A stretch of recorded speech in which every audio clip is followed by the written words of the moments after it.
Depuis que je suis rentré dans le milieu artistique, j'ai jamais entendu personne parler en bien de la SACEM. Alors je me suis demandé pourquoi, et j'aurais jamais pu imaginer sur quoi j'allais tomber. Accusations de racket, redistribution plus que floue, conflits avec des artistes comme Daft Punk et même spoliation pendant la Seconde Guerre mondiale. Alors aujourd'hui, je vous invite à plonger au cœur de l'une des institutions les plus puissantes et les plus méconnues de la musique en France. Aujourd'hui, on décortique la SACEM.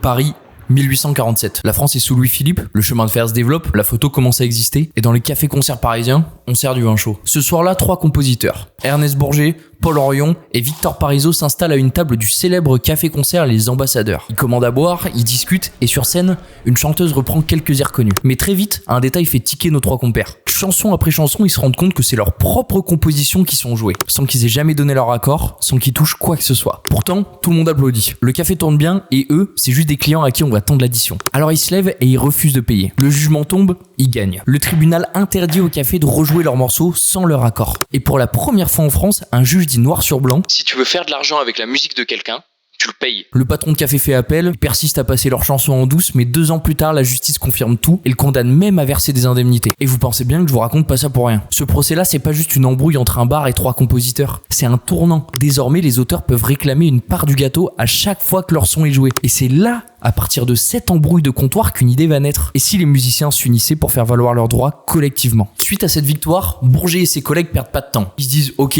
maintenant qu'on a posé les bases, faut structurer. Dès 1850, ils montent une sorte de collectif provisoire entre auteurs, compositeurs et éditeurs. Et l'année suivante, ça devient officiel. Le 28 février 1851, naît la Société des auteurs, compositeurs et éditeurs de musique, la SACEM. Comme j'ai dit, à la base, c'est une coopérative. Donc chaque membre adhère pour que ses droits soient défendus collectivement. C'est-à-dire qu'au lieu que chaque artiste se batte seul dans son coin, c'est la SACEM qui gère pour lui les paiements. À l'époque, c'est une idée radicale. Personne d'autre fait ça. Même en Angleterre, ils mettront encore 60 ans avant de créer un équivalent. On est littéralement sur un modèle pionnier. Au départ, c'est modeste, mais ça part vite. En 1851, ils sont déjà plus de 350. Des artistes déterminés à faire valoir leurs droits. Et surtout, à ne plus se faire voler dans les cafés-concerts. Et en quelques années, ça explose. En 1858, soit 7 ans après, il y a déjà 181 agences ouvertes partout en France. La SACEM, c'est plus juste une structure parisienne. C'est devenu un réseau national au service des musiciens qui veulent que leur taf soit reconnu et rémunéré. La machine est lancée. Et ce qui au départ était une réponse à une embrouille de bar va devenir une institution centrale dans l'industrie musicale française.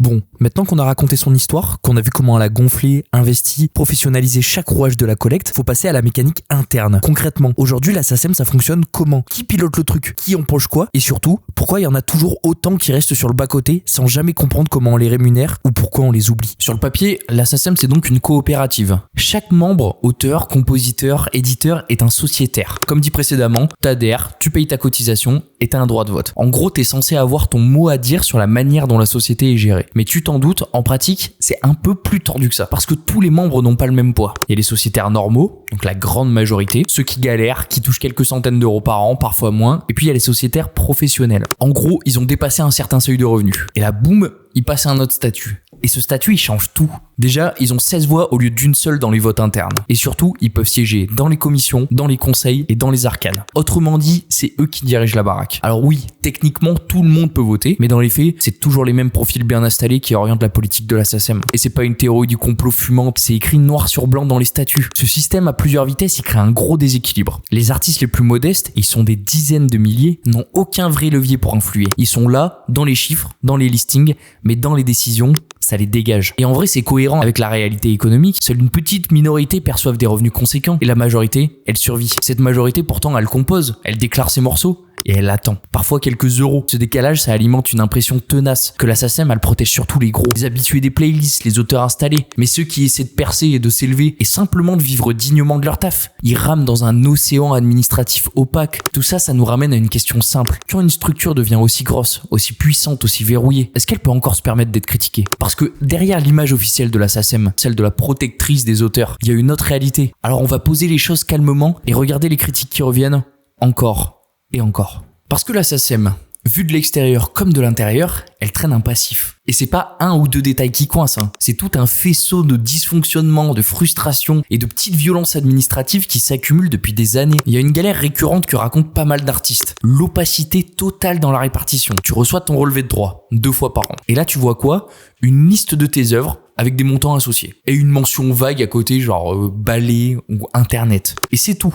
T'as pas la date, t'as pas le lieu, t'as pas la plateforme, t'as même pas le support précis. Donc tu peux pas savoir d'où vient l'argent, ni même si ça correspond vraiment à ce que t'as produit. Tu peux pas vérifier, tu peux pas contester, tu peux juste espérer qu'il se soit pas trompé. Et dans un système qui brasse des millions, ça laisse forcément planer un énorme doute. Certains hésitent pas à parler de vol organisé, et c'est compréhensible. Quand t'as bossé des mois sur un projet et que t'as aucune idée de ce que ça te rapporte réellement, t'apprends que la SACEM garde 15% pour faire tourner sa machine. Officiellement, c'est le prix à payer pour garantir la redistribution des droits, mais pour beaucoup, ces 15% ils sont flous, ils sont mal expliqués et ils servent parfois à couvrir des salaires qui dépassent largement ce qu'on imagine pour une société à but non lucratif. Le cas de Bernard Millet, l'ex-président est souvent cité. Un salaire jugé mirifique par des députés, mais justifié en interne comme le prix à payer pour avoir un gestionnaire de haut niveau. À l'époque, Bernard Millet il touchait environ 600 000 euros par an. T'as bien entendu 50 000 balles par mois pour diriger une société qui est censée défendre les droits des auteurs. La SACEM, elle se justifie en disant il venait de l'ONU, fallait s'aligner avec son salaire d'avant. Bon, déjà, j'en ai rien à foutre d'où il vient. Pour beaucoup d'artistes qui galèrent à toucher 300 euros sur l'année, ça passe mal. Quand les 10 plus gros salaires de la SACEM pèsent à eux seuls plus de 2,5 millions d'euros, t'as le droit de te demander où passe exactement cette fameuse commission de 15%. On va revenir sur l'immobilier. Tout le patrimoine qui a été accumulé petit à petit, pour pas mal de sociétaires, c'est juste un gros foutage de gueule. Pourquoi immobiliser autant d'argent alors que des milliers d'artistes touchent 200 balles par an? Ce qui énerve encore plus, c'est le manque de contrôle. Parce que la SACEM, c'est une structure privée. Elle échappe complètement à la Cour des comptes. Sauf du coup en 2010 avec un rapport exceptionnel portant sur la Société des gestions collectives dont faisait partie la SACEM. Pas d'audit public, pas de regard extérieur, et ça renforce quand même cette impression que tout ça tourne en vase clos, sans que les artistes aient vraiment leur mot à dire. Et là, t'as un autre problème qui revient, le monopole. Alors officiellement, il n'y a pas de monopole légal, mais dans les faits, la SACEM, c'est la seule vraie option pour les auteurs-compositeurs en France. T'as pas d'alternative viable à part aller dans une société étrangère. Et ça donne à la SACEM un pouvoir énorme, sans réel contre-pouvoir. Pendant 40 ans, Jean-Loup Tournier a dirigé l'institution quasiment sans interruption. Et jusqu'aux années 2000, les petits sociétaires, les indépendants, ils avaient quasiment aucune voix. Et c'est là qu'on arrive à ce paradoxe qui revient tout le temps. La SACEM, c'est une machine ultra efficace pour collecter. Genre, vraiment. T'organises un concert dans la ville, t'as même pas fini de coller les affiches qu'un inspecteur est déjà là pour te réclamer la redevance. Mais dès qu'il s'agit de redistribuer, là c'est une autre histoire. C'est lent, c'est flou, c'est bureaucratique. Pour relancer, envoyer des mails, patienter des mois pour récupérer ce qui t'est dû. Et enfin, il y a ce qu'on appelle le retard numérique. Pendant longtemps, la SACEM a refusé que ses membres puissent gérer certains de leurs droits en ligne. Tu voulais poster un son sur YouTube ou diffuser gratuitement un projet sous Creative Commons, et ben c'était compliqué, voire interdit. Résultat, des gros artistes comme Daft Punk ont préféré se barrer parce que le système était trop rigide, trop fermé et trop lent à s'adapter. Depuis, la SACEM, elle a fait quelques efforts. Sous la pression des artistes et de l'Europe, elle a bougé, mais on sent que c'est souvent à reculons. Et tout ça, ça alimente ce sentiment de fond. La SACEM, avec ses grandes promesses et son statut d'ange gardien du droit d'auteur, elle protège surtout ses équilibres internes et ses sociétaires les mieux installés. Mais pour comprendre concrètement comment dysfonctionne la SACEM, j'ai rencontré Nicolas Barrault. Auteur, compositeur et sociétaire depuis les années 90, il connaît bien la maison et il a eu pas mal de galères à nous raconter. C'est un morceau que j'avais composé pour un spectacle de sa compagnie quelques années avant. Donc il décide de se resservir d'un morceau pour un autre spectacle. En fait, il tourne son spectacle, puis je vais sur le site internet, puis là je m'aperçois qu'ils ont fait 45 dates. Il y avait une vidéo pour regarder le spectacle, et en fait ma musique, elle faisait quasiment tout le long du spectacle, c'était ma musique. Puis je m'aperçois qu'ils passent dans des théâtres qui sont pas des subventionnés, qui de toute manière payent la SACEM, des scènes nationales, des grands théâtres, des théâtres municipaux, des opéras, des trucs comme ça. J'ai créé la SACEM, c'est bizarre parce que moi j'ai jamais entendu parler de cette histoire. Un relevé de la SACEM, c'est-à-dire qu'on ne peut pas savoir dedans. Enfin, il y a rien. Voilà, c'est tout fait pour être d'une opacité telle que. Donc, je ne savais pas quoi, mais en tout cas, j'ai jamais vu ce morceau qui me rapportait quoi que ce soit. Et là, rebelote, parce que ça m'était déjà arrivé plein de fois. Il faut faire une réclamation. Faut pas oublier que la SACEM a deux rôles. C'est un rôle de percevoir des recettes, de les redistribuer. Donc ça, c'est un premier rôle, donc de l'argent qui rentre et qui sort. Et le deuxième rôle, c'est d'être notre agent quelque part, c'est notre protecteur, puisque la SACEM défend nos droits. C'est d'ailleurs leur grand argument, défenseur des droits, etc. Bref, à la fin, ça se finit que je suis obligé de faire une réclamation. Donc, encore une fois, heureusement, je connais le chorégraphe, parce que c'est pas facile pour faire la réclamation. Il faut dire où ça a été joué, quand ça a été joué, l'heure du spectacle, le lieu du festival. Vous imaginez bien que si je connais pas la compagnie, je peux pas les avoir, toutes ces informations. Et bref, je sais pas ce qui me prend, et je leur raconte que, en fait, je suis en train de faire une enquête sur la SACEM. Et là, hors délai, hors tout, je reçois un virement, 1100 €. Mais sachant que je ne sais toujours pas combien ils payent de date là-dedans. Et j'ai jamais su. J'ai reçu 1100 € sans justification de à quoi ça correspond. C'est quand même dingue, quoi.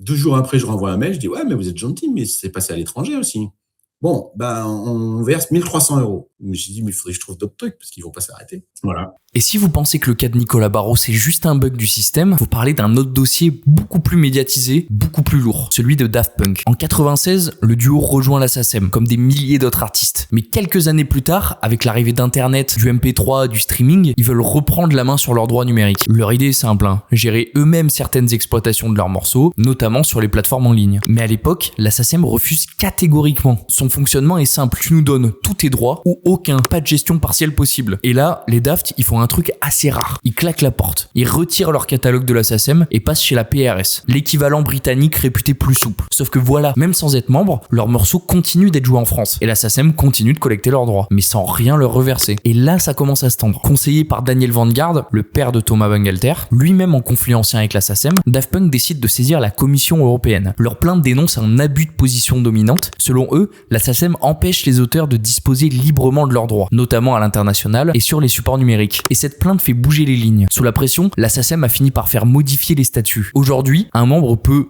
dans certains cas, choisir de ne confier qu'une partie de ses droits, comme ceux liés à Internet, tout en conservant le reste dans la gestion collective. C'est un tournant. Le conflit avec Daft Punk, c'est un cas d'école. Mais c'est la même logique que dans le cas de Nicolas Barrot. Dans les deux cas, on voit un système qui ne bouge que sous la menace. Tu peux avoir tes droits bafoués pendant des années, sans réponse, sans transparence. Mais si tu lâches que tu bosses pour Mediapart ou que tu as déposé un recours à la Commission européenne, là, tout s'accélère. Et c'est ça le vrai problème. Il suffit juste de vouloir comprendre comment ton propre travail est rémunéré et tu te retrouves face à un mur. Un mur qui s'ouvre seulement si tu cries fort ou si t'as les bons contacts. Bon, si on résume un peu tout ça, la SACEM c'est une machine bien rodée pour récupérer l'argent là où la musique est diffusée. De ce côté-là, rien à dire. Mais là où ça se complique, c'est quand il s'agit de redistribuer cet argent. La SACEM, ça a longtemps fonctionné comme une forteresse, un truc fermé avec ses propres règles, ses propres chefs. Et c'est seulement quand les affaires commencent à sortir, comme celle de Nicolas Barrot ou le bras de fer avec Daft Punk, qu'il y a un début de remise en question. Depuis, ok, il y a eu des petits pas, un peu plus de com, quelques évolutions de statut, des outils numériques plus modernes, mais on reste dans un équilibre super fragile. Faut à la fois une gestion collective solide pour que les droits soient bien récupérés partout, et en même temps, faut que chaque artiste puisse y voir clair et sentir que le système marche vraiment pour lui. C'est tout l'enjeu aujourd'hui. Comment on construit un modèle qui permet de faire vivre la création sans que ça tourne au système verrouillé pour initier. Parce que le slogan de la SACEM aujourd'hui, c'est « Ensemble, cultivons la musique ». Mais pour cultiver la musique, encore faut-il ne pas laisser les artistes crever la dalle dans le champ. Alors voilà où on en est. On a disséqué la machine SACEM sous toutes ses coutures. Son fonctionnement, ses zones grises, les galères des petits sociétaires et les conflits avec les gros noms. Mais à ce stade, il y a un truc qu'on n'a pas encore ouvert et qui jette une ombre bien plus lourde sur cette histoire. Un truc dont on parle rarement. Et pour cause, ça touche l'une des périodes les plus sombres de notre histoire. On va parler de la Seconde Guerre mondiale et de ce que la SACEM a fait, ou plutôt n'a pas fait, pour ses membres juifs sous l'occupation. C'est à la toute fin des années 90 que ça explose. En 1999, un sociétaire de la SACEM sort du silence. Il balance dans la presse que la SACEM aurait retenu des droits d'auteur qui revenaient à ses membres juifs pendant la guerre. Pas un détail, pas une rumeur en l'air, non. Il parle carrément de spoliation organisée. Et là, ça bouge. La SACEM, visiblement pas super chaude pour que ça s'envenime, saisit la fameuse mission d'étude sur la spoliation des Juifs de France. C'est la commission Matteoli mise en place par l'État pour faire le tri dans ce qui s'est passé entre 1940 et 1944 dans plein d'institutions françaises. Le but, savoir si oui ou non la SACEM a appliqué ou même anticipé les mesures antisémites du régime de Vichy et de l'occupant nazi. Et staff, il est confié à un groupe d'experts. Leur boulot, c'est de plonger dans les archives, relire les statuts, les circulaires internes et les correspondances. Bref, dérouler toute la pelote pour comprendre ce qui s'est réellement passé. Est-ce que la SACEM a juste suivi les ordres? Est-ce qu'elle a été complice ou pire, volontaire? Et surtout, qui est devenu l'argent? Celui des sociétaires exclus, privés de leurs droits, parfois déportés? C'est à ces questions qu'on va tenter de répondre maintenant. La SACEM applique et anticipe même parfois les politiques antisémites du régime de Vichy. Et ça commence dès 1941, avec un truc complètement dingue. Une circulaire interne rédigée par la direction elle-même qui impose à tous les sociétaires de prouver leur non-judéité. T'entends bien. Donc, tu dois signer une déclaration d'arianité pour continuer à toucher tes droits. Et si tu mens, la circulaire précise que tu risques l'internement. Autrement dit, la SACEM menace directement ses propres membres avec des concentrations. Et ce qui rend la chose encore plus choquante, c'est qu'à ce moment-là, aucune autorité française l'a demandé. Le commissariat aux questions juives n'avait pas exigé l'interruption des versements aux sociétaires juifs. Au contraire, il y a même un mémo qui dit clairement que les droits d'auteur doivent continuer à être versés parce que ce sont des honoraires. Donc la SACEM ne fait pas qu'obéir, elle va au-delà. Elle prend les devants, elle surinterprète, elle applique une politique antisémite de manière proactive. Et quand on regarde ce qui se passe concrètement avec l'argent, c'est encore plus grave. Officiellement, l'argent des ayants droit juifs doit être placé sur des comptes de consignation en attendant la fin de la guerre. Mais d'après le rapport Matteoli, ces comptes, on les a jamais retrouvés. Rien.